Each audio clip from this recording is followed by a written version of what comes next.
Everyone, সবাই কেমন আছো? আশা করছি সবাই ভালো আছো, সুস্থ আছো। আমিও খুব ভালো আছি, সুস্থ আছি।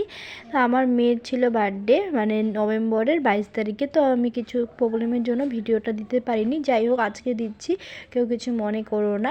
আর অনেকটা লেটও হয়ে গেছে, এদিকে রান্নাবান্না চলছে। কীভাবে রুমটা সাজিয়েছি তোমাদের সাথেও একটু শেয়ার করলাম। আর কেমন হয়েছে তোমরা প্লিজ আমাকে কমেন্ট করে বলো। আর আমার মেয়ের বার্থডে কী করলাম না করলাম সবটাই তোমাদের সাথে শেয়ার করলাম। তোমরাও আমার একটা ফ্যামিলির মতনই হয়ে গেছো।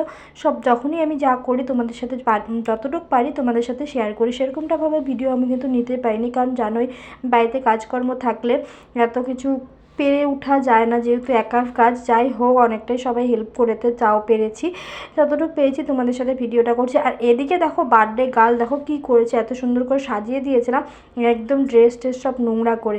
তারপর এদিকে মেয়ের কেক কাটা হবে, তার জন্য একটু মেয়ের জন্য মিষ্টি দই সব কিছু রেডি করে নিচ্ছিলাম। আর এদিকে তো রান্নাবান্না করছে, রান্নার মাসি রান্না করছে।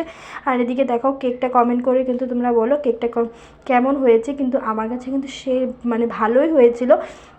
আমিও কিন্তু কেক বানাতে পারি, কিন্তু বানাইনি। যাই হোক, কাজে ব্যস্ত ছিলাম, তার জন্য আর বানাইনি। নিয়ে এসেছি বাইরে থেকে কিনে, কিন্তু কেকটা কিন্তু খুবই টেস্ট ছিল। যেই বানিয়েছে খুবই ভালোই বানিয়েছে। তো এদিকে দেখো এখন কেক কাটা হবে, সব কিছু টেবিল রেডি করে রেখেছি। আর সবাই বসে গেছে, বাচ্চা পাটিগুলো। এখন কেক কাটা হবে। তো আমি এদিকে মিষ্টি টিষ্টি সবগুলো নিয়ে আসলাম মেয়ে যেহেতু। আর আমার মেয়ে তো খুবই মানে আনন্দ কেকটা দেখে। ও কখন ভাবছে যে কখন কাটবে আর কখন খাবে।